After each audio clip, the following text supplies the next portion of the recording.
میں شاید کچھ اور بھی کہتا مگر امجد نے میری بات کاٹی۔ ٹھیک ہے جانو اب چلو کیونکہ یہاں رکنا مناسب نہیں۔ یہ نہ ہو فائرنگ کی آواز اس کے کسی ہمدرد کو اس جانب متوجہ کر دے اور ہمارے لیے خواہ مخواہ ایک لا حاصل مشغلہ شروع ہو جائے۔ ٹھیک ہے چلو، میں نے اس کی تائید کی۔ اس رقم کا کیا کریں؟ امجد نے سیف کے کھلے دروازے سے جھلکتی رقم کی طرف میری توجہ دلائی۔ یہ بھی ساتھ لیے چلتے ہیں، راستے میں کام آئے گی۔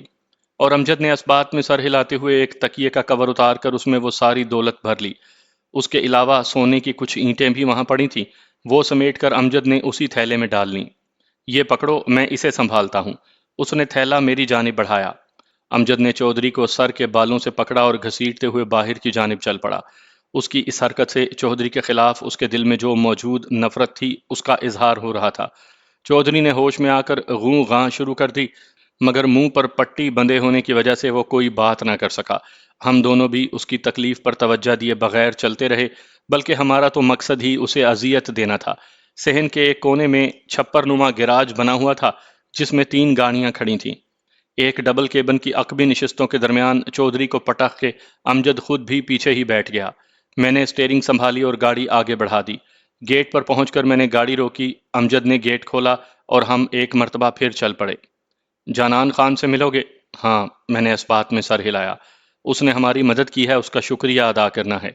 اس کے علاوہ راستے کے بارے میں بھی اس سے معلومات لینی ہے۔ جس راستے سے ہم چل کر آئے ہیں اس راستے سے اس منحوس کو ساتھ لے جانا مشکل ہوگا۔ اس 2.5 من کی لاش کو کون کندھوں پر اٹھائے گا؟ جبکہ افغانستان کے راستے سے ہم لا علم ہیں۔ البتہ جانان کو ضرور اس راستے کے بارے میں معلوم ہوگا۔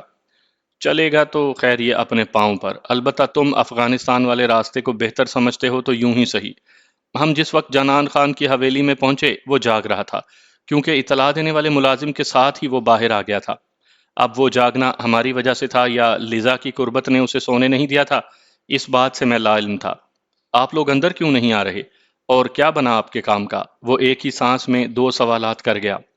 ملک صاحب، ہم کامیاب ہوئے ہیں اور اس وقت ہم سفر کی تیاری میں ہیں۔ ادھر رکنا ہم موضوع نہیں سمجھتے۔ آپ کے پاس آنے کا مقصد ایک تو آپ کا شکریہ ادا کرنا ہے کہ آپ کے تعاون سے ہمیں اپنے مقصد میں کامیابی ہوئی ہے۔ دوسرا، ہمیں افغانستان کے راستے سے چودھری کو اپنے ساتھ لے جانا ہے اور راستے کے بارے میں آپ کی رہنمائی کی ضرورت ہے۔ آپ لوگ اندر تو چلے نا، کچھ چائے پانی ہو جائے، صبح چلے جانا، ابھی تو یوں بھی صبح ہونے میں 2-3 گھنٹے ہی باقی ہیں۔ شکریہ ملک صاحب، مگر ہم اندر جانے سے معذرت کریں گے۔ جیسے تمہاری مرضی، اور راستہ اتنا مشکل نہیں ہے، آپ لوگ جنگل خیل سے سیدھا آگے نکلو گے۔ جانان خان نے راستے کے بارے میں مختصر الفاظ میں کافی کارآمد باتیں بتلا دیں۔ آخر میں بولا، عمر جان اگر رقم یا کسی اور چیز کی ضرورت ہو تو بلا جھجک مجھے کہہ سکتے ہو۔ بہت مہربانی ملک صاحب، اب اجازت؟ یار زندہ صحبت باقی۔ میں نے معانقے کے لیے بازو پھیلا دیے۔ اس سے مل کر ہم گاڑی میں بیٹھے اور الوداعی انداز میں ہاتھ ہلاتے ہوئے وہاں سے رخصت ہوئے۔ تیز رفتاری سے سفر کرتے ہوئے ہم بمشکل صبح کی اذانوں کے ٹائم جنگل خیل پہنچ گئے۔ گاڑی کا رخ عبد المجید کے گھر کی طرف موڑتے ہوئے میں نے کہا، میرا خیال ہے آج کا دن سعدیہ کے ہاں گزاریں۔ ایک تو کچھ آرام کر لیں گے کہ آگے ہمیں بہت لمبا سفر درپیش ہوگا۔ اس کے علاوہ دونوں سے الوداعی ملاقات بھی ہو جائے گی۔ امجد نے فقط سر ہلانے پر اکتفا کیا۔ دوسری دستک پر ہی عبد المجید نے دروازہ کھول دیا۔ ہمیں دیکھتے ہی اس کے خوابیدہ چہرے پر خوشی کی چمک لہرائی، جو اس بات کا مظہر تھی کہ وہ ہمیں دل سے پسند کرتا تھا۔ ہم دونوں سے مل کر اس نے گاڑی کے لیے مکمل دروازہ کھول دیا۔ گاڑی صحن میں روک کر ہم نے چودھری کو گھسیٹ کر باہر نکالا اور ایک خالی کمرے میں منتقل کر کے باہر سے دروازہ بند کر دیا۔ ہماری باتوں کی آواز سے سعدیہ بھی جاگ گئی تھی۔ مجھے دیکھتے ہی وہ بے ساختہ مجھ سے لپٹ گئی۔ بھیا بڑی دیر لگا دی۔ ہاں گڑیا، میں نے اس کے سر پر ہاتھ پھیرا، مگر تیری دعا سے کامیاب ہوئے ہیں۔ شکر ہے اللہ کا، اس کے منہ سے بے ساختہ نکلا۔ اچھا تم فٹافٹ تگڑا سا ناشتہ تیار کرو تاکہ ہم کھا پی کر آرام کرنے کے لیے لیٹیں، سخت تھکے ہوئے ہیں۔ ابھی لو بھائی، وہ صورت سے باورچی خانے کی طرف بڑھ گئی۔ تھوڑی دیر کے بعد ہی ایک پرتکلف ناشتے سے فارغ ہو کر ہم دونوں آرام کے لیے لیٹ گئے تھے، مگر اس سے پہلے مجید کو چودھری کا خیال رکھنے کی تاکید کرنا نہیں بھولے تھے۔ بھیا آپ لوگ کچھ دن رک نہیں سکتا؟ سعدیہ کی اردو سننے کے لائق تھی۔ امجد مزاحیہ لہجے میں بولا، نہیں بہن، ہم نہیں رک سکتا، خوچا ہمارا ادھر بہت کام ہے۔ کچھ دن تو رک سکتا ہے نا، پھر چلا جانا، سعدیہ ملتجی لہجے میں بولی۔ نہیں، کچھ دن بھی نہیں رک سکتا، امجد اسی کے انداز میں بولا۔ دیکھو سعدیہ، بات یہ ہے کہ اگر ہم چند دن رک جائیں تو کیا ہوگا؟ کل نہیں تو پرسوں ہمیں لازماً جانا پڑے گا۔ تو ان چند دنوں کا کیا فائدہ؟ بچھڑنا جب مقدر میں ہو تو پھر کل کیا اور پرسوں کیا؟ میری بات سن کر اس نے خاموشی سے سر جھکا لیا۔ مجھے پتا چل گیا کہ خاموش رہ کر وہ اپنی خفگی کا اظہار کر رہی تھی۔ میں اسے خوش کرنے کی خاطر عبد المجید سے بولا، مجید خان یوں کرو، سعدیہ کو ابھی ابھی اپنے ماں باپ سے ملوانے لے جاؤ اور کوشش کرنا کہ واپسی پر انہیں اپنے ساتھ ہی لے آؤ۔ کیا مطلب ہے؟ وہ جیسے گہری حیرانی سے بولی، میں کیسے امی ابو سے مل سکتی ہوں؟ دشمنوں کے کانوں میں ذرا سی بھی بھنک پڑ گئی تو میرے ساتھ مجید بھی جان سے جائے گا۔ ہم نے جانان خان سے صلح کر لی ہے، وہی ہیبت خان اور باسمت خان کا وارث ہے۔ تم بے فکر ہو کر جاؤ، اب وہ تمہیں کچھ نہیں کہے گا۔ سچ بھیا؟ وہ بے ساختہ مجھ سے لپٹ گئی۔ بالکل سچ، اور تمہارا گھر تو یہاں سے نزدیک ہی ہے نا؟ ہاں، پیدل گھنٹہ پون گھنٹہ لگ جائے گا۔ چلو پھر تم دونوں نکلو، اور شام تک واپس پہنچنے کی کوشش کرنا، کیونکہ ہم آج یہاں سے شام کا کھانا کھا کر نکل چلیں گے۔ جی اچھا کہہ کر وہ شاکی نظروں سے میری جانب دیکھتے ہوئے اٹھ کھڑی ہوئی۔ اس کے اور مجید خان کے گھر سے نکلتے ہی میں امجد سے بولا، چل بھائی ماجے، چودھری کا انٹرویو کر لیں، اسی مقصد کے لیے تو نے انہیں کہیں بھیجا ہے۔ امجد مسکرا کر بولا، ہاں، میں نے اس بات میں سر ہلاتے ہوئے کہا، مگر کہیں اور نہیں، ان کے اپنے گھر۔ اچھا کیا یار، کچھ اس کی دل بستگی کا سامان بھی ہو جائے گا۔ امجد بولا اور اٹھ کر بیرونی دروازے کی کنڈی اندر سے لگا دی۔ ہم دونوں چودھری کے کمرے کا دروازہ کھول کر اندر داخل ہوئے۔ اسے ہوش آ چکا تھا۔ اسے کھولو امجد، میرے لہجے میں بلا کی سنجیدگی تھی۔ امجد نے آگے بڑھ کر اسے کھول دیا۔ وہ دونوں کلائیوں کو مسلتے ہوئے اٹھ بیٹھا۔ سناؤ چودھری، کیا حال ہے؟ میں موڑا لے کر اس کے سامنے بیٹھ گیا، مگر وہ خاموش رہا۔ میں نے موڑے پر بیٹھے بیٹھے اپنی داہنی ٹانگ اس کے ماتھے پر رسید کی۔ اس کا سر ایک دھماکے سے زمین پر ٹکرایا۔ کمرے کا فرش کچا ہونے کی وجہ سے اسے زیادہ چوٹ نہیں آئی اور وہ کراتا ہوا اٹھ بیٹھا۔ میں نے کچھ پوچھا ہے چودھری؟ عمر جان، تم اچھا نہیں کر رہے۔ یہ الفاظ اس کے منہ میں تھے کہ میں اس پر چیل کی طرح جھپٹا اور لاتوں گھونسوں سے اس کی تواضع کرنے لگا۔ میں اچھا نہیں کر رہا ہوں؟ سور کی اولاد، کتے کے بچے! میرے منہ سے مغلظات کا لاوا ابل پڑا۔ چودھری زمین پر لڑکنیاں لگا کر میری ٹھوکروں سے بچنے کی کوشش کرتا رہا۔ جوابی کارروائی کی کوشش اس نے نہیں کی تھی۔ سر پر لگنے والی ایک ضرب سے وہ دنیا و مافیا سے بے خبر ہو گیا۔ اس کی آنکھیں بند ہوتے ہی امجد نے مجھے بازو سے پکڑ کر پیچھے گھسیٹ لیا۔ بس کر جانوں، وہ بے ہوش ہو چکا ہے۔ میں چڑی ہوئی سانسوں سے پیچھے ہٹایا۔ اسے دوبارہ باندھ دو ماجے، کیونکہ یہ جتنی دیر میرے سامنے رہے گا میرا خود پر قابو نہیں رہے گا۔ میں کمرے سے نکل آیا۔ امجد بھی چند منٹ بعد میرے پاس پہنچ گیا۔ جانو، تو نے اس کے لیے حتمی طور پر کیا سوچا ہے؟ اور میں اسے اپنے پروگرام کے بارے میں بتانے لگا۔ میری بات ختم ہوتے ہی اس کی آنکھوں میں چمک سی لہرائی۔ میں تم سے 100% متفق ہوں۔ اس کے بعد میں نے اسے راستے کے بارے میں جنان خان سے حاصل ہونے والی معلومات سے آگاہ کیا اور ہم راستے کے بارے میں لایا عمل طے کرنے لگے۔ ہم کافی دیر وہیں بیٹھے رہے، یہاں تک کہ سورج کی روشنی پیلی ہوئی اور پھر آہستہ آہستہ سورج غائب ہو گیا۔ اندھیرا چھانے سے پہلے مجید خان اور سعدیہ واپس پہنچ گئے۔ سعدیہ کے چہرے پر چھائے تاثرات اس کی بے پایاں خوشی کو ظاہر کر رہے تھے۔ والدین کو ساتھ کیوں نہیں لائے ہو؟ وہ کل آئیں گے، کیونکہ انہوں نے سامان وغیرہ سمیٹنا تھا۔ تم بھی آج کی رات ان کے پاس ٹھہر جاتی۔ آج آپ نے یہاں سے جانا ہے نا؟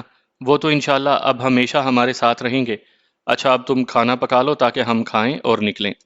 اور وہ جی اچھا کہتے ہوئے کچن کی جگہ کی طرف بڑھ گئی۔ اس کے جاتے ہی مجید خان آہستہ سے بولا، عمر جان بھائی، سعدیہ کے والدین کو ہم نے یہ بتایا کہ ہم شادی کر چکے ہیں۔ کوئی بات نہیں، میں نے اسے تسلی دی۔ تم بس دن گنتے رہو، جیسے ہی 4 مہینے اور 10 دن پورے ہوں، چپکے سے 2 گواہوں کی موجودگی میں اس سے نکاح پڑھوا لینا۔ امجد نے کہا، جانو، چودھری کی کمائی سے کچھ رقم انہیں بھی دے دو، نئی زندگی شروع کرنے میں مدد ملے گی غریبوں کو۔ جاؤ رقم کا تھیلا لے آؤ، آدھی رقم انہی کو دے دیتے ہیں۔ ہم نے اتنی ساری رقم کا کیا کرنا ہے؟ عمر بھائی، اس سے پہلے بھی آپ نے کافی رقم سعدیہ کو دی تھی، جو اس نے میرے حوالے کر دی ہے۔ اس کے علاوہ کچھ سونا بھی آپ یہاں چھوڑ گئے تھے۔ اتنا کچھ کافی ہے نا؟ عبد المجید احتجاجی لہجے میں بولا، مجید خان، یہ رقم ہم نے اپنے دشمن سے وصول کی ہے، اس لیے کہ اس نے ہمیں بہت زیادہ نقصان پہنچایا تھا، جانی بھی اور مالی بھی۔ بدلہ لینے کا حق ہم رکھتے ہیں۔ تم چونکہ نئی زندگی شروع کر رہے ہو اور ہماری منہ بولی بہن کے شوہر بھی ہو، تو ہمارا حق بنتا ہے کہ حتی الوسع تمہاری مدد کریں، اور اس کے بعد اگر کبھی تنگی یا مالی مشکل محسوس کرو تو بے جھجک ہمارے پاس رحمان خیل آ جانا۔ عمر جان، گنڈا پور کا نام کسی کے بھی سامنے لوگے وہ تمہیں مجھ تک پہنچا دے گا۔ آپ سے ملنے تو انشاءاللہ ہم ضرور آئیں گے۔ اس کے لہجے میں ایک عزم تھا۔ میں نے ہنستے ہوئے کہا، خود اگر نہ بھی آنا چاہو تو ہماری بہن کو ضرور بھیج دینا، اس کے بغیر تو اب میں ادھورا ہوں، عبد المجید نے جھینپتے ہوئے کہا۔ اسی وقت امجد بھی رقم کا تھیلا لے آیا، میں نے اس میں سے آدھی رقم اور سونے کی تمام اینٹیں عبد المجید کے حوالے کر دیں۔ اتنی زیادہ رقم عمر جان بھائی، وہ ہکلایا۔ ہاں مجید خان بھائی، اس سے بھی زیادہ بہنوں کے لیے کرتے ہیں۔ اب جاؤ اس رقم کو کہیں سنبھال کر رکھو۔ امجد نے پوچھا کس ٹائم نکلیں گے؟ بس کھانا کھاتے ہی نکلتے ہیں۔ کھانا کھانے کے بعد ہم نے چودھری کو گاڑی کی پچھلی نشستوں کے درمیان فرش پر لٹا کر اوپر سے کمبل ڈال کر اسے چھپا دیا۔ ہمارا کھانا کھانے کے دوران مجید نے چودھری کو بھی کھانا کھلا دیا تھا۔ ایک جذباتی مکالمے کے بعد ہم ان سے الوداع ہو کر نکل آئے۔ سعدیہ بھی بڑی مشکل سے ہم سے جدا ہوئی تھی۔ وہ باری باری ہم دونوں سے لپٹ کر بڑی شدت سے روئی تھی۔ اتنے مختصر ساتھ کے بعد اتنی جذباتیت کی وجہ ہمارے وہ احسانات تھے جو ہم نے اس کی ذات پر کیے تھے۔ اس کے علاوہ اس کا حقیقی بھائی بھی کوئی نہیں تھا، جس کی وجہ سے ہماری جدائی اسے بہت شاق گزری تھی۔ جانو کمینے، تو جہاں سے بھی رخصت ہوتا ہے اپنے پیچھے رونے والے چھوڑ جاتا ہے۔ امجد اپنی آنکھوں کے نم کونے خشک کرتے ہوئے بولا، میری قسمت ہی ایسی ہے، ورنہ میں کب یوں چاہتا ہوں۔ اس چھوٹے سے مکالمے کے بعد گاڑی میں خاموشی چھائی رہی۔ ہم نے ایک پیٹرول پمپ پر رک کر گاڑی کی ٹینک فل کروائی اور تیل کا ایک کین فل کروا کے گاڑی کے پیچھے رکھ دیا تاکہ راستے میں ایندھن کی پرابلم نہ بنے۔ جنگل خیل بازار سے 2-3 دن کا راشن اور پانی وغیرہ بھی ہم نے گاڑی میں لوڈ کر لیا تھا۔ چودھری کی تلاش میں گھومتے ہوئے بھی ہم نے افغانستان کی سرحد عبور کی تھی، مگر اس وقت ہم بائی روڈ نہیں گئے تھے۔ جنگل خیل سے نکلتے ہی امجد بولا، جانو میں سو رہا ہوں، تھک جانا تو مجھے اٹھا دینا۔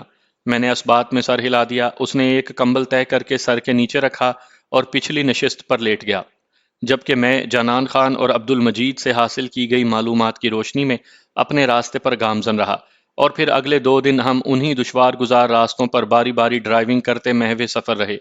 راستے میں 2-3 دفعہ چند گھنٹوں کے لیے رک کر ہم اپنی معمول کی ضروریات بھی پوری کرتے رہے۔ تیسرے دن شام کو ہم خرلاچی کے راستے پاکستان میں داخل ہوئے۔ اس وقت اس چیک پوسٹ پر اتنی چیکنگ نہیں ہوتی تھی۔ یوں بھی ڈیوٹی پر موجود محافظوں کو بخشش دیتے وقت ہم نے کنجوسی نہیں دکھائی تھی۔ انہوں نے ہمیں کوئی بڑا سمگلر سمجھا تھا۔ خرلاچی سے ہم پاڑا چنار بائی پاس کرتے ہوئے ٹل اور پھر وہاں سے کوہاٹ پہنچے۔ کوہاٹ میں رات گزار کر اگلی صبح ہم نے پشاور کا رخ کیا۔ راستے میں 1-2 جگہ پولیس نے ہمیں روکا، مگر کرنسی نوٹوں کی سوندھی خوشبو نے انہیں بولنے کے قابل نہ چھوڑا۔ چودھری کی اپنی دولت اس کے خلاف استعمال ہو رہی تھی۔ حرام کی دولت کا اتنا عبرتناک انجام اس سے پہلے اور اس کے بعد بھی میری نظر سے نہیں گزرا۔ پشاور شہر میں داخل ہونے کے بجائے ہم نے اس کے مضافات میں گھوم پھر کر نسبتاً ایک ویران سی عمارت تلاش کر لی جو عام آبادی سے ہٹ کر بنی ہوئی تھی۔ عمارت کے بیرونی دروازے پر لٹکا زنگ آلود تالا چیخ چیخ کر اس بات کا اعلان کر رہا تھا کہ عرصہ دراز سے کوئی اس عمارت میں داخل نہیں ہوا تھا۔ عمارت میں اندرونی کمروں کو بھی تالے لگے ہوئے تھے۔ ایک کمرے کا تالا توڑ کر ہم اندر داخل ہوئے۔ کمرہ سامان سے عاری تھا۔ باقی کمروں کے تالے بھی باری باری کھول کر دیکھنے پر ہمیں 2-3 ٹوٹی پھوٹی چارپائیوں اور 1-2 لوہے کے بکسوں کے اور کوئی قابل ذکر چیز نظر نہ آئی۔ 2 چارپائیوں کو جھاڑ کر ہم نے بیٹھنے کے قابل بنایا۔ چودھری کو گاڑی سے نکال کر گرد آلود فرش پر پھینکا۔ کمرے کے دروازے کو اندر سے کنڈی لگا دی۔ اس خنزیر کی بندشیں ڈھیلی کر دو، یہ نہ ہو اسی طرح بندے بندے ہی جہنم رسید ہو جائے۔ امجد سر ہلاتے ہوئے آگے بڑھا اور اسے کھول دیا۔ بندشیں کھل جانے کے چند لمحے کے بعد تک وہ بے حس و حرکت پڑا رہا اور پھر کراہتا ہوا اٹھ بیٹھا۔ اس کی کلائیوں اور پنڈلیوں پر رسی کے نشانات واضح نظر آ رہے تھے۔ اپنی کلائیوں اور پنڈلیوں کو مسلنے کے بعد وہ مجھ سے مخاطب ہوا، عمر جان تم مجھے قتل کیوں نہیں کر دیتے؟ اس طرح ذلیل و خوار کر کے کیا حاصل کرنا چاہتے ہو؟ بڑی جلدی اکتا گئے چودھری، میرے ہونٹوں پر زہریلی مسکراہٹ چھا گئی۔ ابھی تو شروعات ہے، چند دن بعد تم موت کی آرزو کرو گے مگر موت تیرے قریب نہیں پھٹکے گی۔ میں تمہیں اس قابل بھی نہیں چھوڑوں گا کہ تم خودکشی کر سکو۔ تیرا کیا خیال ہے گنڈا پور سے دشمنی پالنا اتنا آسان ہے؟ اور یاد ہے نا میں نے تھانے میں تجھے کہا تھا کہ مجھے قتل کر دو، ورنہ بعد میں پچھتاؤ گے، مگر تم اس وقت اپنی طاقت اور چودراہٹ کے زوم میں تھے اور ظلم پر ظلم کرتے گئے۔ یہ بھول گئے کہ بدلہ بھی لیا جا سکتا ہے، اور اب وہ وقت آ گیا ہے کہ میں تیرے ہر ظلم کا گن گن کر بدلہ لوں گا۔ تو تم کیا کرنا چاہتے ہو؟ وہ خوفزدہ لہجے میں بولا۔ چودھری، اصولاً تو مجھے تیرے گھر والوں کو تیری آنکھوں کے سامنے آگ میں زندہ جلا دینا چاہیے تھا، تاکہ تجھے بھی پتا چلتا کہ اپنوں کو تکلیف میں دیکھ کر کیا محسوس ہوتا ہے۔ مگر افسوس کہ اس دنیا میں ایسا کوئی نہیں ہے جو تجھے عزیز ہو۔ تیری مثال تو اس سانپ کی سی ہے جو بھوکا ہو کر اپنے بچوں کو کھا جاتا ہے۔ اپنے والد اور بھائی کا قاتل تو خود ہے۔ اپنی ماں بہن کو دھوکہ دینے والا ان کے دکھ پر کیسے کڑ سکتا ہے؟ تم جیسے خود غرض اس دنیا میں صرف اپنی ذات کے لیے زندہ رہنا جانتے ہیں، اور تمہارے جیسے شخص کو تکلیف دینے کا آسان طریقہ یہی ہے کہ تمہیں ذاتی طور پر اذیت دی جائے، اور یہی میں کروں گا۔ یہ کہتے ہی میں اس ٹوٹی پھوٹی چارپائی سے اٹھ کر اس کی طرف بڑھا اور اسے زد و کوب کرنے کا دل پسند مشغلہ شروع کر دیا۔ اس مرتبہ امجد نے بھی میرا ساتھ دیا۔ چند لمحے وہ ہمارے درمیان فٹ بال بنا رہا اور اس کے بعد بے ہوش ہو کر تمام تکالیف سے عارضی طور پر آزاد ہو گیا۔ ہم دونوں چارپائی پر آ کر بیٹھ گئے۔ ڈاکٹر کی تلاش میں کس وقت نکلو گے؟ امجد چارپائی پر بیٹھتے ہی مستفسر ہوا۔ بس جا رہا ہوں، تم اس کا خیال رکھنا، بلکہ بہتر تو یہی ہے کہ اسے ایک مرتبہ پھر باندھ دو۔ امجد اسبات میں سر ہلاتے ہوئے اس کی جانب بڑھ گیا، جبکہ میرا رخ بیرونی دروازے کی طرف تھا۔ ایکسکیوز می سر، میں میڈیکل سٹور کے کیش کاؤنٹر پر بیٹھے ہوئے ادھیڑ عمر شخص سے مخاطب ہوا۔ جی فرمائیں، وہ میری طرف متوجہ ہو گیا۔ سر میں یہاں پر اجنبی ہوں، کیا آپ پشاور کے کسی ماہر سرجیکل اسپیشلسٹ تک میری رہنمائی کر سکتے ہیں؟ پشاور میں تو کئی ماہر سرجن موجود ہیں، مہنگے بھی اور سستے بھی، سرکاری بھی غیر سرکاری بھی۔ آپ کو کس قسم کا اسپیشلسٹ درکار ہے؟ غیر سرکاری جس کے پاس اپنا ذاتی آپریشن تھیٹر موجود ہو۔ ڈاکٹر کرم دین خان اور ڈاکٹر اے کے شیروانی دونوں کے ذاتی کلینک میں آپریشن تھیٹر کی سہولت موجود ہے، مگر یہ خیال رکھنا کہ ان کی فیس اور بل ادا کرنا بڑا دل گردے کا کام ہے۔ اس لیے عموماً غریب آدمی تو کیا، متوسط طبقے کے لوگ بھی ان کے کلینک کا رخ کرنے سے گھبراتے ہیں۔ اس نے کافی تفصیلی جواب دیا۔ سامعین کے لیے عرض کرتا چلوں کہ دونوں ڈاکٹروں کے فرضی نام بتائے گئے ہیں کیونکہ دونوں ڈاکٹر حیات ہیں۔ اس کے علاوہ بھی کہانی میں کچھ مواقع پر مشہور افراد کے فرضی نام بتائے گئے ہیں۔ یوں بھی ناموں کی اس تبدیلی سے کہانی کے پلاٹ یا واقعات میں کوئی تبدیلی نہیں آتی۔ تھینک یو سر، میں نے اس کا شکریہ ادا کیا۔ اگر زحمت نہ ہو تو ان دونوں کا ایڈریس لکھ دیں، اور اس نے سر ہلاتے ہوئے ایک کاغذ پر دونوں ڈاکٹرز کا پتہ لکھ کر میری جانب بڑھا دیا۔ میں اس کا شکریہ ادا کرتے ہوئے اسٹور سے نکل آیا۔ اس جگہ سے چونکہ ڈاکٹر کرم دین خان کا کلینک نزدیک تھا، اس لیے میں وہاں پہنچا، مگر استقبالیہ سے پتہ چلا کہ ڈاکٹر صاحب عارضی طور پر شہر سے باہر گئے ہوئے تھے۔ ٹیکسی میں بیٹھ کر میں ڈاکٹر اے کے شیروانی کے کلینک پہنچا۔ سر، ڈاکٹر صاحب تو اس وقت آپریشن میں مصروف ہیں، آپ ویٹنگ روم میں انتظار فرمائیں، جیسے ہی فارغ ہوتے ہیں میں آپ کو اطلاع کر دوں گی۔ استقبالیہ پر بیٹھی لیڈی مؤدبانہ لہجے میں بولی، اور میں سر ہلاتے ہوئے ویٹنگ روم کی طرف بڑھ گیا۔ مجھے زیادہ دیر انتظار نہ کرنا پڑا، جلد ہی ڈاکٹر صاحب فارغ ہو گئے۔ استقبالیہ کی طرف سے مطلع ہونے پر میں ڈاکٹر کے کمرے کی طرف بڑھ گیا۔ السلام علیکم۔ وعلیکم السلام، بیٹھیں۔ اس نے سامنے پڑی کرسی کی طرف اشارہ کیا۔ میں شکریہ کہتے ہوئے بیٹھ گیا۔ فرمائیں۔ ڈاکٹر صاحب، بات ذرا رازداری کی ہے، اس لیے برائے مہربانی اگر آپ کام نہ کرنا چاہیں تو اسے اپنے تک ہی محدود رکھیے گا۔ مسٹر، ڈاکٹر نام ہی رازداری کا ہے، تم کھل کر بتاؤ کیا مسئلہ ہے۔ سر، میں دشمن دار آدمی ہوں۔ پچھلے دنوں میں میرا ایک آدمی گولی لگنے سے زخمی ہوا ہے۔ ہماری لاپرواہی اور علاج میں سستی کی وجہ سے زخم کافی بگڑ گیا ہے۔ اب ہو سکتا ہے کہ اس کی ٹانگ ہی کاٹنی پڑ جائے۔ بہرحال یہ تو ڈاکٹر کا مسئلہ ہے کہ وہ اس کے ساتھ کیا کرتا ہے۔ البتہ ہم اس کا علاج اس طرح رازداری سے کروانا چاہتے ہیں کہ کسی کو خبر نہ ہو۔ کسی سے میری مراد پولیس وغیرہ سے ہے۔ باقی رہی فیس کی بات تو آپ اس کی فکر نہ کریں، وہ ہم منہ مانگی ادا کریں گے۔ چند لمحے وہ خاموشی سے میرے چہرے کو تکتا رہا۔ اس کے اسپاٹ سے چہرے سے میں کوئی اندازہ نہ لگا سکا کہ وہ کیا سوچ رہا ہے۔ اس کی خاموشی زیادہ دیر برقرار نہ رہی۔ تمہیں کس نے بتایا ہے کہ میں غیر قانونی کام کرتا ہوں؟ کسی نے بھی نہیں، میں نے نفی میں سر ہلایا۔ آپ سے پہلے میں ڈاکٹر کرم دین خان کے کلینک پر گیا تھا، مگر وہ عارضی طور پر شہر سے باہر گیا ہوا ہے، اس لیے میں آپ کے پاس آ گیا، اور آپ کے انکار کرنے کی صورت میں کسی اور ڈاکٹر کے پاس چلا جاؤں گا۔ یہ کوئی زور زبردستی کی بات تو ہے نہیں نا؟ 60,000 لگیں گے؟ 70,000 دوں گا، 50,000 پیشگی اور 20,000 بعد میں، لیکن کام میری مرضی کا ہوگا اور آپ کے علاوہ کسی کو بھی پتہ نہیں چلے گا۔ منظور ہے۔ اس کی آنکھوں میں خوشی کی چمک لہرائی۔ 70,000 اتنی معمولی رقم نہیں تھی۔ بے شک وہ کوئی غریب آدمی نہیں تھا، مگر دولت ایک ایسی چیز ہے جس میں اضافہ ہر دنیا دار کی خواہش ہوتی ہے۔ البتہ کام کے دوران مجھے اسسٹنٹ کی ضرورت پڑے گی اور وہ قابل اعتماد آدمی ہے۔ نہیں، آپ کے علاوہ کوئی نہیں۔ اسسٹنٹ کی جگہ میں آپ کا ساتھ دوں گا۔ مگر اس نے ایک لمحے کے لیے سوچا اور پھر بولا، ٹھیک ہے، میں نے جیب میں ہاتھ ڈال کر بڑے نوٹوں کی گڈی نکال کر اس کے سامنے میز پر رکھ دی۔ یہ 50,000 ہیں، باقی کام کی تکمیل کے بعد۔ مریض کس ٹائم لاؤ گے؟ پیسے دراز میں رکھتے ہوئے وہ مستفسر ہوا۔ جو ٹائم آپ مناسب سمجھیں۔ رات کو کیسا رہے گا؟ صحیح ہے۔ کیا مریض کو ادھر لانا پڑے گا؟ ہاں، اس نے اس بات میں سر ہلایا۔ اس کلینک کے پیچھے والا گیٹ آپ کے لیے کھلا ہوگا۔ وہاں سے اندر داخل ہوتے ہی دائیں ہاتھ پر ایک لوہے کا دروازہ ہے، وہ بھی آپ کو کھلا ملے گا، اور اسے کھولتے ہی آپ کو سیڑھیاں اترنی پڑیں گی۔ سیڑھیوں کے اختتام پر آپریشن تھیٹر کا دروازہ ہے۔ میں رات کو 9 بجے پہنچ جاؤں گا۔ کیا کلینک رات کو بند ہو جاتا ہے؟ نہیں، لیکن اس کا آپ پر کوئی اثر نہیں پڑے گا۔ آپ یوں بھی عقبی سمت سے آئیں گے۔ اوکے ڈاکٹر صاحب، پھر رات کو ملاقات ہوگی۔ میں نے اٹھ کر اس سے الوداعی مصافحہ کیا۔ اس رقم کی رسید؟ وہ بھی میرے ساتھ کھڑا ہو گیا۔ مرد کی زبان سے بڑی کوئی رسید نہیں ہوتی، میں نے کہا، اور وہ سر ہلا کر رہ گیا۔ امجد شدت سے میرا منتظر تھا۔ میں نے چودھری کے سامنے اسے تمام تفصیل سے آگاہ کر دیا۔ فینٹاسٹک، وہ تعریفی لہجے میں بولا۔ اس کا مطلب ہے اپنا کام بہت کم باقی رہ گیا ہے۔ چلو اچھا ہوا، ڈاکٹر شہلا غریب بھی بے صبری سے میری منتظر ہوگی۔ ہاں یار، خوش قسمت ہو۔ میں نے جانتے بوجھتے شہلا کے ذکر کو اجاگر کیا۔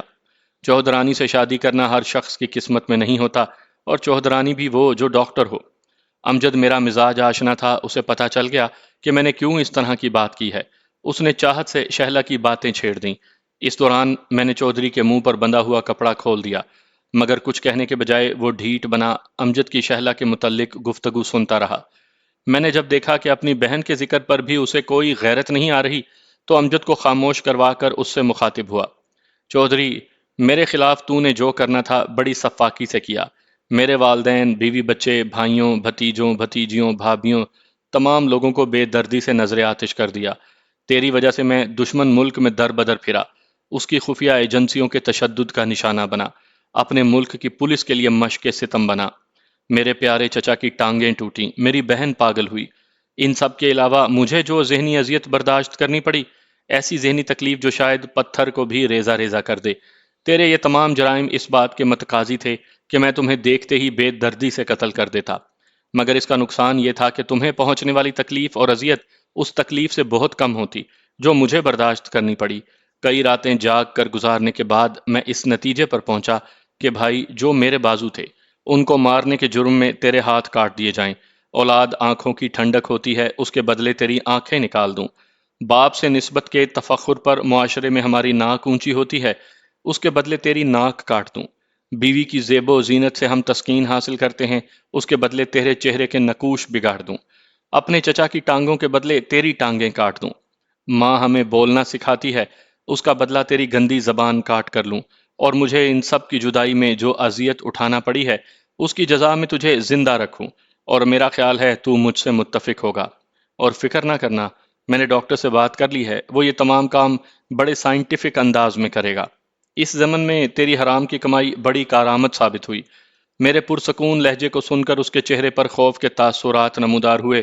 چند لمحے تو وہ خوف کی شدت سے بات نہ کر سکا، اور جب بولا تو فقط معافی مانگنے اور گڑ گڑانے کے کوئی قابل ذکر بات اس نے نہ کی، مگر اس کے یہ الفاظ میرے لیے کوئی اہمیت نہیں رکھتے تھے۔ اس کی بکواس کو نظر انداز کرتے ہوئے ہم دونوں وہیں بیٹھ کر وہ کھانا کھانے لگے جو میں بازار سے لے کر آیا تھا۔ اس دوران منتوں اور زاری سے تھک کر چودھری منہ سے مغلظات اگلنے لگا۔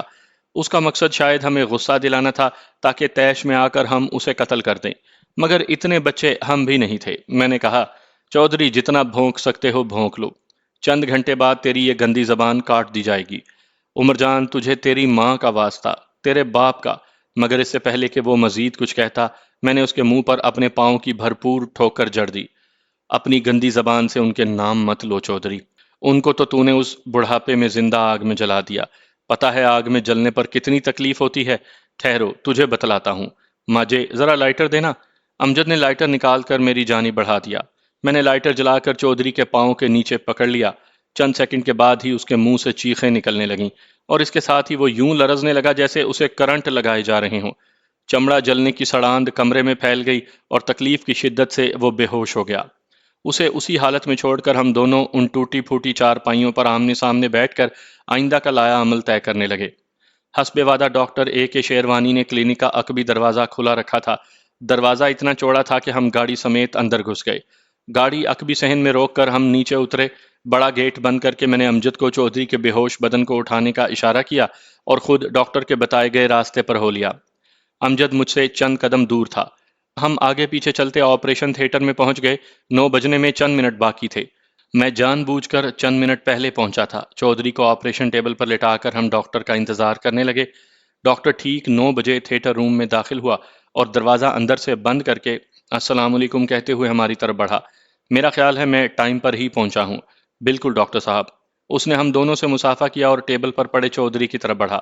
اچھا یہ ہے مریض۔ وہ چودھری کے قریب رک گیا۔ یہ بے ہوش کیوں ہے اور اس کی تو دونوں ٹانگیں صحیح نظر آ رہی ہیں؟ ڈاکٹر صاحب، میرا لہجہ بالکل بدل گیا۔ میرے پاس اتنا ٹائم تو نہیں ہے کہ میں آپ کو اپنی مکمل کہانی سنا سکوں۔ مختصراً اتنا سمجھ لو کہ اس شخص کے ہاتھوں میرے تمام گھر والے زندہ جلے ہیں اور اب میں اسے عبرت کا نمونہ بنانا چاہتا ہوں۔ آپ نے بس اتنا کرنا ہے کہ اس کی دونوں ٹانگیں رانوں سے کاٹ کر علیحدہ کر دو۔ دونوں ہاتھ کندھوں سے تھوڑا نیچے کاٹ دو۔ ایک آنکھ نکال دو، ناک اور زبان کاٹ دو، چہرے کے نقوش بگاڑ دو۔ اس کے ساتھ یہ بھی خیال رہے کہ یہ مرنے نہ پائے۔ میری بات سن کر ڈاکٹر کے چہرے پر حیرانی کے ساتھ خوف کے بھی تاثرات ابھرے اور وہ ہکلاتے ہوئے بولا، آپ یہ کیا کہہ رہی ہیں؟ میں نے وہی کہا ہے جو آپ نے سنا ہے۔ مگر میں ایسا کیسے کر سکتا ہوں؟ تم کرو گے ڈاکٹر، امجد خوفناک لہجے میں بولا، ورنہ ہم یہی سب کچھ تیرے ساتھ کرنے پر مجبور ہو جائیں گے۔ البتہ معاوضے کی فکر نہ کرو، جتنا پہلے دیا تھا مزید اس سے دگنا ملے گا۔ وہ تھوک نکل کر بولا، مگر یہ ظلم ہے۔ تجھے یہ اس لیے ظلم نظر آ رہا ہے کہ تو نے ہمارے بچوں کے جلے ہوئے بدن نہیں دیکھے، ہماری بہنوں کے ناقابل شناخت چہرے نہیں دیکھے، ہمارے والدین کے راکھ ہوتی ہڈیاں نہیں دیکھی۔ اگر تم نے ان سب کا مشاہدہ کیا ہوتا تو کبھی بھی اسے ظلم نہ کہتے۔ امجد کی بات سن کر اس نے لاچارگی سے میری جانب دیکھا۔ میں گیراگٹ مارک 13 نکال کر اس کا معائنہ کر رہا تھا۔ میرا مقصد اسے خوف زدہ کرنا تھا۔ اگر میں آپ کو ایسے ڈاکٹر کا ایڈریس دوں جو یہ کام بخوبی سر انجام دے۔ Shut up. اس کی بات مکمل ہونے سے پہلے امجد دھاڑا، شروع ہو جاؤ، ہمارے پاس تیری بکواس سننے کے لیے بالکل ٹائم نہیں۔ امجد کی دھاڑ سن کر وہ کانپ سا گیا تھا۔ کوئی چارہ کار نہ دیکھ کر وہ مرے مرے قدموں سے چودھری کی طرف بڑھا۔ اگلے 2 گھنٹوں میں چودھری کی دونوں ٹانگیں اس کے جسم سے علیحدہ ہو چکی تھی اور پھر آہستہ آہستہ اس کے باقی اعضاء بھی کم ہونے لگے۔ جس وقت ڈاکٹر نے اپنا کام ختم کیا اس وقت تک دن نکل آیا تھا۔ آپریشن ٹیبل پر چودھری کے بجائے ایک عجیب حیت کا جسم پڑا تھا۔ آپریشن ختم کر کے ڈاکٹر بے جان سے انداز میں دیوار سے ٹیک لگا کر کھڑا ہو گیا تھا۔ امجد نے جیب میں ہاتھ ڈال کر بڑے نوٹوں کی 2 گڈیاں نکال کر اس کی طرف بڑھائیں اور بولا، یہ 1 لاکھ روپیہ ہے۔ اور ڈاکٹر صاحب، میں اپنے رویے کی معذرت چاہتے ہوئے آپ کو اتنا بتلا دوں کہ یہ شخص انسان نہیں درندہ تھا اور یہ اس سے بھی زیادہ برے سلوک کا مستحق تھا۔ ڈاکٹر نے رقم کی طرف ہاتھ نہیں بڑھایا۔ امجد نے وہ گڈیاں زبردستی اس کی جیب میں ڈال دیں اور چودھری کو نہایت احتیاط سے اٹھا کر کہا، چلو جانو، اور میں بھی ڈاکٹر کا کندھا تھپ تھپاتے ہوئے اس کے ساتھ چل پڑا۔ چودھری کو اپنے ٹھکانے پر پہنچا کر میں اپنے مقصد کے بندے کی تلاش میں نکلا، جو کہیں 6-7 گھنٹوں کی تلاش کے بعد مجھے مل سکا۔ آپ فکر ہی نہ کریں صاحب۔ میرا مطمع نظر جان کر اس کی آنکھوں میں چمک لہرانے لگی۔ ایسی مشینوں کی دیکھ بھال مجھے خوب آتی ہے۔ مشین؟ میرے لہجے میں حیرانی تھی۔ جی صاحب، ہماری اصطلاح میں اسے مشین ہی کہتے ہیں۔ نوٹ چھاپنے والی مشین۔ 4 مشینیں میرے پاس پہلے سے موجود ہیں۔ ویسے آپ نے قیمت نہیں بتائی اس کی۔ بالکل مفت۔ نہیں صاحب، آپ مذاق تو نہیں کر رہے؟ اتنی قیمتی چیز آپ مفت میرے حوالے کر دیں گے؟ اس کے لہجے میں حیرانی تھی۔ بلا شک و شبہ تم ابھی میرے ساتھ چلو۔ آپ صحیح کہہ رہے ہیں نا؟ اس کے لہجے میں اب تک بے یقینی تھی۔ سچ کہہ رہا ہوں بھائی، تم آؤ تو صحیح۔ وہ شخص میرا دشمن ہے اور دشمن سے انتقام لینے کا اس سے بہتر طریقہ مجھے نظر نہیں آیا۔ وہ میرے ساتھ چل پڑا، مگر جب تک میں نے چودھری اس کے حوالے نہ کر دیا، بے یقینی اس کے اندر ہلکورے لیتی رہی۔ سر، میں اپنی گاڑی منگوا لوں؟ چودھری کو دیکھ کر وہ خوشی سے گڑبڑا سا گیا تھا۔ اپنی گاڑی اور بندے بھی منگوا لو، اس کے علاوہ یہ چابی پکڑو۔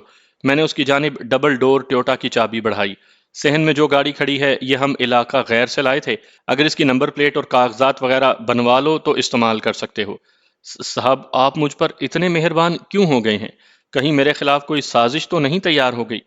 تو ہے نا امریکہ کا صدر کہ تیرے خلاف ہم سازش کریں گے؟ امجد ہنسا۔ بے وقوف، اس گاڑی کے علاوہ ہم کافی رقم بھی تیرے حوالے کریں گے، اور یہ سب کچھ اس لیے کہ تم اس منحوس کا علاج کرواتے رہنا۔ بس ہمارا یہی مطالبہ ہے کہ یہ مرنے نہ پائے۔ میں بھلا اسے مرنے دے سکتا ہوں؟ یہ رقم بھی رکھو۔ امجد نے اپنی جیب سے چودھری کی حرام کی کمائی کی آخری پونجی نکالی۔ اور اب ہم چلتے ہیں۔ آخری بات، میں نے کہا، اسے پشاور سے ڈیرہ اسماعیل خان جانے والے بس اڈے پر پکا رکھنا۔ ایسے ہی ہوگا صاحب، آپ بے فکر رہیں۔ رقم، گاڑی اور چودھری کو اس بھکاری مافیا کے سرغنہ کے حوالے کر کے ہم اس مکان سے باہر نکل آئے۔ کچھ سامعین تو شاید بھکاری مافیا سے واقف ہوں، جنہیں علم نہیں، ان حضرات کی معلومات میں اضافے کے لیے بتاتا چلوں کہ پاکستان میں بھیک مانگنے کا کاروبار بہت منظم انداز میں پھیلا ہوا ہے۔ اس کاروبار سے وابستہ افراد کم عمر بچوں کو اغوا کروا کے ان کے مختلف اعضاء کو کاٹ کر یا سائنٹیفک انداز میں ٹیڑھا میڑھا کر کے ان سے بھیک منگواتے ہیں۔ آپ لوگوں نے کئی دفعہ فٹ پاتھ پر ایسے اجسام پڑے دیکھے ہوں گے جو از خود حرکت کرنے کے قابل نہیں ہوتے۔ اگر آپ ان پر نظر رکھیں تو آپ کو پتہ چلے کہ ان کی نگرانی کرنے والے باقاعدہ وہاں موجود ہوتے ہیں۔ بہرحال یہ ایک لمبا موضوع ہے اور اہل قلم اس پر بہت کچھ لکھ چکے ہیں اور لکھتے رہیں گے۔ ہمارا چونکہ یہ موضوع نہیں، اس لیے ہم اصل کہانی کی طرف بڑھتے ہیں۔ وہاں سے ہم سیدھے ایک متوسط طبقے کے ہوٹل میں پہنچے۔ شام ہو چلی تھی۔ کمرہ بک کروا کے ہم نے کھانا کھایا اور کمرے کا دروازہ اندر سے بند کر کے سو گئے۔ ایک بہت بڑا بوجھ ہمارے سروں سے اتر گیا تھا۔ دوسرا، ہم کافی دنوں سے بے آرام بھی تھے، اس لیے اگلے دن سورج چڑھے ہی ہماری آنکھ کھل سکی۔ روزمرہ کے معمولات سے فارغ ہو کر ہم نے ناشتہ کمرے میں ہی منگوا لیا۔ چائے پیتے ہوئے امجد مستفسر ہوا، جانو اب کیا ارادہ ہے؟ ہمارا مقصد پورا ہو گیا ہے اور اب مجھے کچھ سجائی نہیں دے رہا کہ کیا کروں۔ گھر چلتے ہیں، چچا فاضل سے مشورہ کر کے ہی ہم کچھ طے کر سکیں گے۔ جانو صاحب، میرا مطلب ہے شیتل کے بارے میں کیا سوچا ہے؟ میں تو جاتے ہی امی ابو کو شہلا کے ماموں کے ہاں بھیجنے والا ہوں، آگے میری قسمت۔ شیتل تو ماضی کا ایک سہانا باب ہے، اب تو سعدیہ کی طرح اس کے سپنے ہی باقی ہیں۔ کیا بات کر رہے ہو یار، ادھر آتے وقت ہی تو اس کا لکھا ہوا خط تجھے ملا تھا۔ اس بات کو 4 ماہ سے زیادہ عرصہ ہو چکا ہے۔ ماجد صاحب، جو ماضی ہے وہ مجھے ٹوٹ کر چاہتی تھی، اس بات کا مجھے روز روشن کی طرح یقین ہے۔ وہ اب بھی مجھے چاہتی ہے، اس بارے میں وثوق سے میں کچھ نہیں کہہ سکتا۔ تو نے اس سے وعدہ کر رکھا تھا کہ چودھری کو اس کے انجام تک پہنچا کر اس سے ملنے کے لیے جاؤ گے۔ میں ضرور ضرور اس سے ملنے کے لیے جاتا اگر وہ ایک عام شکل و صورت کی لڑکی ہوتی، مگر وہ حسن کی دولت کے ساتھ دنیاوی دولت سے بھی مالا مال ہے، اور ایسی لڑکی کو چاہنے والے ہزاروں نہیں تو لاکھوں کی تعداد میں مل جائیں گے۔ اب تو شاید وہ ایک لٹے پٹے جانو کو پہچاننے سے ہی انکار کر دے۔ اتنا کنوتی بننے کی ضرورت نہیں، امجد نے مجھے سمجھایا۔ چاہتیں اتنی آسانی سے دل سے رخصت نہیں ہوا کرتی۔ اگر وہ تجھے چاہتی تھی تو کسی کو بھی جیون ساتھی بنانے سے پہلے وہ تمہیں ضرور مطلع کرے گی۔ ہو سکتا ہے اس نے خط وغیرہ لکھا ہو، مگر ہمیں بھی تو گھر سے رخصت ہوئے کافی عرصہ ہو گیا ہے۔ ہاں، یہ ہو سکتا ہے، امجد نے تائید میں سر ہلایا۔ بہرحال گھر جا کر دیکھ لیں گے کہ اگر کوئی خط آیا ہوا تو ٹھیک، ورنہ خود اسے خط لکھ کر معلوم کر لینا۔ خط تو پتہ نہیں اسے کب ملے، میرے پاس اس کا فون نمبر موجود ہے، فون کر کے اس سے بات چیت ہو سکتی ہے۔ ہاں یاد آیا، تو نے پہلے بھی تو ایک مرتبہ اس سے بات کی تھی، اس وقت تو اس کا نمبر تجھے زبانی یاد تھا، اب بھی یاد ہے۔ چلو پھر ناشتہ کر کے چلتے ہیں، اور میرا مشورہ یہی ہے کہ گھر جانے سے پہلے انڈیا کا ایک چکر لگ جائے تو بہتر رہے گا، بعد میں جاتے ہوئے پرابلم ہوگی۔ اور میں سر ہلا کر رہ گیا۔ ناشتہ کرنے کے بعد ہم ہوٹل سے نکل آئے۔ پی سی او پر جا کر ہم کافی دیر اس کا نمبر ملانے کی کوشش کرتے رہے، مگر ہمیں اس میں کامیابی حاصل نہ ہوئی۔ آخر پی سی او والے کی یہ بات سن کر ہم پی سی او سے باہر نکل آئے۔ سر، یہ نمبر استعمال میں نہیں ہے۔ عجیب بات ہے یار، گھر اور آفس دونوں نمبر بند مل رہے ہیں۔ میرا خیال ہے شیتن نے جان بوجھ کر یہ نمبر تبدیل کروا دیے ہیں۔ شاید تیرے ساتھ بے وفائی کرنے سے پہلے اس نے رابطے والے سسٹم کو ختم کرنا ضروری سمجھا ہو۔ میں 100% آپ سے متفق ہوں، میں نے اس کی تائید کی۔ چلو پھر گھر چلتے ہیں، اس نے مشورہ دیا۔ یوں ہی کرنا پڑے گا۔ وہاں سے ہم ہوٹل پہنچے، اپنا سامان سمیٹا، بقایا جات کی ادائیگی کی اور بس اڈے کی طرف چل پڑے۔ امجد شہلا کی یادوں میں ڈوبا ہوا تھا اور گاہے گاہے مجھ سے بھی اپنی حالت پر تبادلہ خیالات کر رہا تھا، جبکہ میری کیفیت عجیب سی ہو رہی تھی، جسے میں فقط بوریت کا نام دے سکتا تھا۔ وہ کام جسے میں نے مقصد حیات اور زندگی کا محور سمجھا تھا، پایہ تکمیل کو پہنچ گیا تھا، اور اس کے بعد زندگی میں کوئی ایسی خواہش باقی نہیں رہی تھی جس کے لیے بے تابی ہوتی۔ شاید شیتل کی محبت مجھے ایک مرتبہ پھر انڈیا جانے پر مجبور کرتی، مگر اس کی طرف سے ٹیلی فون نمبروں کی تبدیلی اس بات کا واضح اعلان تھی کہ وہ مجھے اپنے دل و دماغ سے کھرچ چکی تھی۔ اس بات سے میری انا ہلکی سی مجروح ہوئی تھی، اور دل کے کسی کونے میں مدھم سے غم کا احساس بھی ہو رہا تھا، مگر اس سے پہلے میں جتنی چوٹیں کھا چکا تھا، اس کے مقابلے میں یہ دکھ کچھ بھی نہیں تھا۔ مجھے تو جس دن سے شیتل نے محبت کا اظہار کیا تھا، اس کے دن سے ہی اس کے بچھڑنے کا یقین تھا، اور اسی وجہ سے میں نے اس کی یادوں کو اپنی سوچوں کا محور نہیں بنایا تھا۔ شیتل کے کسی کو ساتھی بنانے کے فیصلے سے میں ہلکا سا خفا ہونے کے باوجود مطمئن تھا۔ ان حالات میں اس کا کام بھی یہی بنتا تھا۔ میں نے بھی تو کبھی اس سے امید افزا بات نہیں کی تھی، اور اس کے باوجود شیتل جیسی لڑکی سے یہ گلہ رکھنا کہ وہ میرا انتظار کیوں نہ کر سکی ابس تھا۔ یہ بھی اس کا بڑا پن تھا کہ اس نے اپنا فون نمبر تبدیل کر کے میرا سامنا کرنے سے احتراز برتا تھا۔ وہ شاید اپنے وعدوں پر شرمندہ تھی۔ میں کوسٹر میں بھی انہی خیالات میں ڈوبا رہا۔ امجد نے ایک دو دفعہ مجھے مخاطب کیا، لیکن میری غائب دماغی محسوس کرتے ہوئے اس نے سیٹ سے ٹیک لگا کر آنکھیں بند کر لیں۔ رحمان خیل کے اسٹاپ پر اتر کر ہم آہستہ قدموں رحمان خیل کی طرف چل پڑے۔ پہلوان ہوٹل کے اڈے کی رونق وہی تھی جو برسوں سے چلی آ رہی تھی۔ بہت تھکے تھکے لگ رہے ہو؟ ہاں یار، بس عجیب سی کیفیت ہو رہی ہے۔ گھر جا کر یہ ساری بوریت دور ہو جائے گی۔ ماجے، اب گھر ہماری قسمت میں کہاں؟ بن جائے گا یار، گھر بھی بن جائے گا، بس ایک فصل اٹھانے کی دیر ہے۔ اس نے مجھے تسلی دی۔ مکان بلا شبہ بن جائے گا، اور میری مراد گھر سے تھی کہ مکان کو ہم گھر نہیں کہہ سکتے۔ کیا تو ہمیں اپنا نہیں سمجھتا؟ تو تو پہلے بھی میرا اپنا تھا، جب امی ابو بھائی اور سعدیہ زندہ تھے، اور تیرا اپنا ایک الگ مقام ہے۔ میرے دل میں کسی کا نعم البدل بننے کی صورت میں تجھے بھی کھو دوں گا۔ یہ ساری بوریت اور کنوتی پن تجھ پر اس لیے طاری ہے کہ ایک تو یک دم فارغ ہو گیا ہے اور کوئی کام تجھے سوج نہیں رہا، دوسرا شیتل سے تجھے اس کام کی توقع نہیں تھی جو وہ کر گزری۔ بہرحال فکر مت کرو، رضیہ موجود ہے نا، اس سے مل کر اپنا غم غلط کر لینا۔ امجد سنجیدگی سے بات کرتے کرتے مذاق پر اتر آیا۔ رضیہ تجھے ہی مبارک ہو، میں اس کے بغیر ہی بھلا۔ البتہ مصروفیت والی بات تو نے خوب کہی۔ میرا تو خیال ہے کل پرسوں سے اپنی حویلی پر کام شروع کروا دوں۔ یوں کب تک اسلم بھائی کے گھر میں ٹکے رہیں گے؟ ایسے ہی کر لیں گے، مگر ایک مہینے کے اندر اندر یہ کام مکمل کروانا پڑے گا، کیونکہ میں مزید شہلا سے دور نہیں رہ سکتا۔ بلے بھائی بلے، اتنی جلدی ہے تو خیمہ لگا لیتے ہیں۔ خیمہ کیوں؟ وہ تیری شیتل جیسی نہیں ہے کہ آنکھ سے اوجل ہوتے ہی کوئی اور شریک سفر ڈھونڈ لیا۔ اچھا اب بک بک بند کرو، وہ سامنے اسلم بھائی نظر آ رہا ہے۔ میں نے اسلم بھائی کو سفید ٹوپی کے ساتھ گھر سے نکلتے دیکھ کر کہا۔ وہ شاید شام کی نماز کے لیے جا رہا تھا، مگر ہم پر نظر پڑتے ہی وہ تیر کی طرح ہماری طرف بڑھا اور گرم جوشی سے ملا۔ کس ٹائم پہنچے ہو؟ ابھی اترے ہیں گاڑی سے اور سیدھے ادھر ہی آئے۔ گھر نہیں گئے کیا؟ اس کے لہجے میں حیرانی تھی۔ گھر؟ مگر گھر تو رہنے کے قابل نہیں تھا۔ رہنے کے قابل کیا، وہ بہت ہی اچھے انداز میں تعمیر کر لیا گیا ہے۔ آپ آئیں، امی جان اور اپنی بہن سے ملیں، پھر چلتے ہیں۔ مجھے لے کر وہ گھر میں گھس گیا، جبکہ امجد بیٹھک میں چلا گیا۔ جمیلہ باجی باورچی خانے میں تھی۔ اکرم کی ماں دیکھو تو کون آیا ہے؟ اسلم نے اونچی آواز میں اسے پکارا۔ اس نے باہر جھانکا اور مجھے دیکھتے ہی بھاگ کر آئی اور مجھ سے لپٹ گئی۔ میرے ماتھے اور سر پر بوسے دیتے ہوئے وہ رونے لگی۔ مومانی جان بھی ہماری آواز سن کر اندرونی کمرے سے نکل آئیں۔ عمر پتر، یہ تو ہے؟ وہ ہم دونوں بہن بھائی کے گرد اپنے بازوؤں کا حلقہ بناتے ہوئے بولیں۔ شکر ہے تو آ گیا ہے، یہ پگلی تو ہر وقت تجھے یاد کر کے روتی رہتی ہے۔ ہاں ماں جی، میں آ گیا ہوں، اور انشاءاللہ اب کبھی نہیں جاؤں گا۔ اللہ کرے ایسا ہی ہو، وہ گلوگیر لہجے میں بولی۔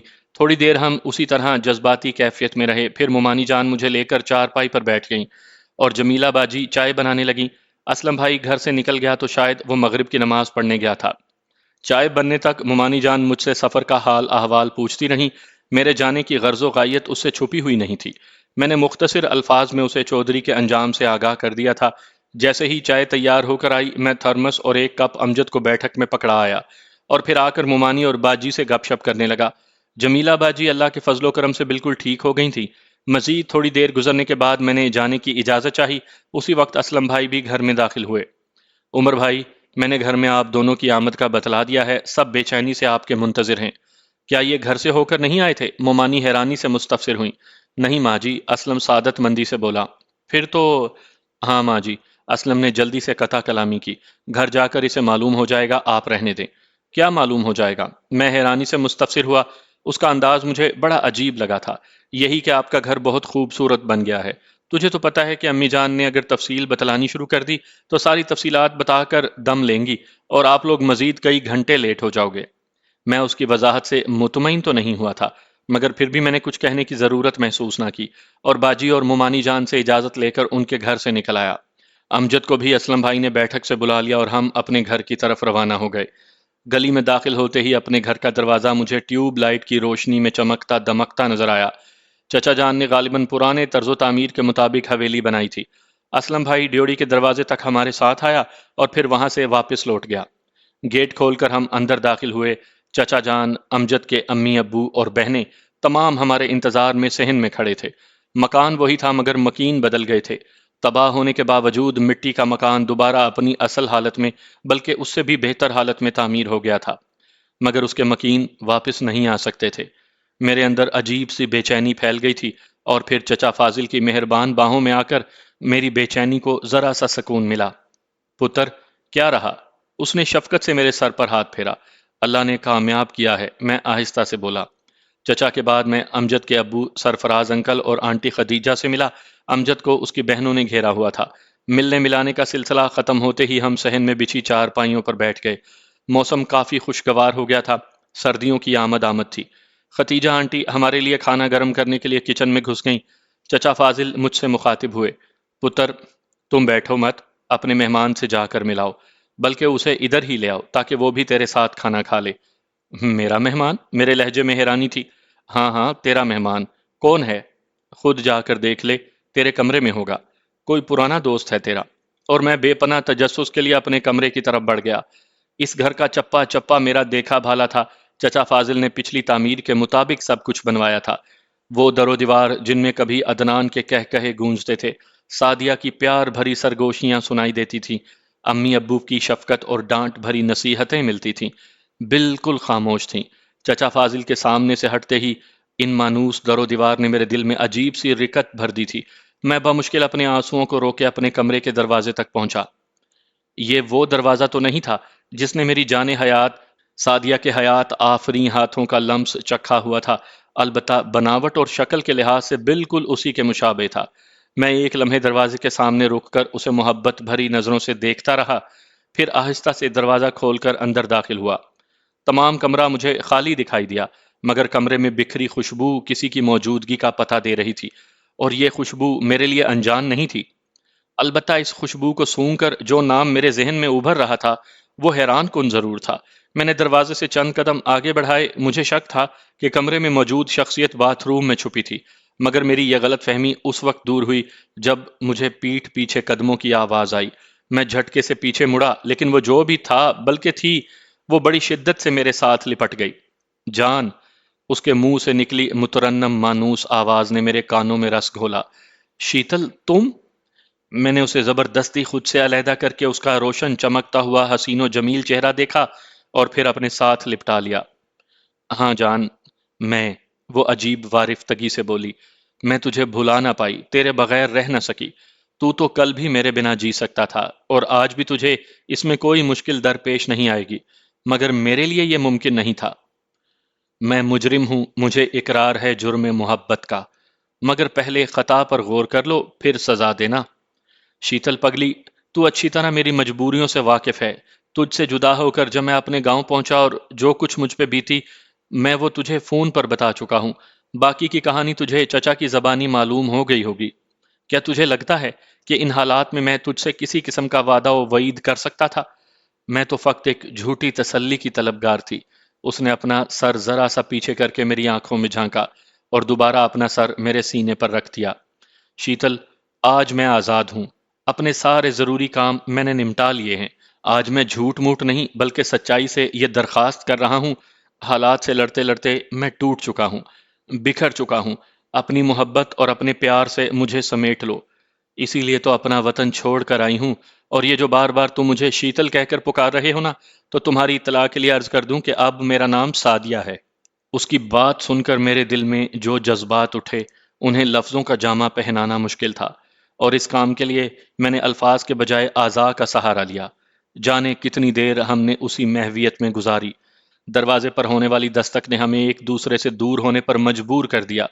دروازہ کھولے بغیر امجد چہکا، قبلہ اگر تعارف ہو چکا ہو تو چلیں، غریب سا بندہ بھوکے پیٹ کھانے پر آپ کا منتظر ہے، اور کھانا ایک مرتبہ ٹھنڈا ہو چکا ہے، دوسری مرتبہ میں اسے ٹھنڈا نہیں ہونے دوں گا، اور نہ ہی تیرے لیے تیسری مرتبہ گرم کیا جائے گا۔ خدا حافظ۔ یہ امجد ہے نا؟ شیتل نے مسکراتے ہوئے تصدیق چاہی۔ ٹھیک پہچانا۔ میں نے اسبات میں سر ہلایا۔ چلو کھانا کھا لیں۔ کھانا کھانے کے دوران چچا فاضل نے بتایا کہ جیسے ہی ہم بنو روانہ ہوئے تھے، اگلے دن شیتل رحمان خیل پہنچ گئی تھی اور چند دنوں کے اندر ہی اندر اس نے چچا فاضل، چچا سرفراز، آنٹی ختیجہ اور امجد کی بہنوں کو اخلاق، محبت اور خدمت سے اپنا گرویدہ کر لیا تھا۔ وہ کافی رقم ساتھ لائی تھی اور چچا فاضل سے بے پناہ اصرار کر کے اس نے حویلی پر کام شروع کروا دیا تھا، اور یہ اس کی خواہش تھی کہ حویلی کو پرانے طرز تعمیر پر بنایا جائے گا۔ کھانے کے بعد تمام لوگ غیر محسوس انداز میں ہمیں اکیلا چھوڑ کر غائب ہو گئے۔ ہم دونوں صحن سے اٹھ کر کمرے میں آ بیٹھے۔ رات گئے تک ہم باتوں میں مشغول رہے۔ شیتل مجھے میرے جانے کے بعد کے واقعات سنانے لگی۔ میرے انڈیا سے آتے ہی اس نے چوری چھپے اسلام قبول کر لیا تھا۔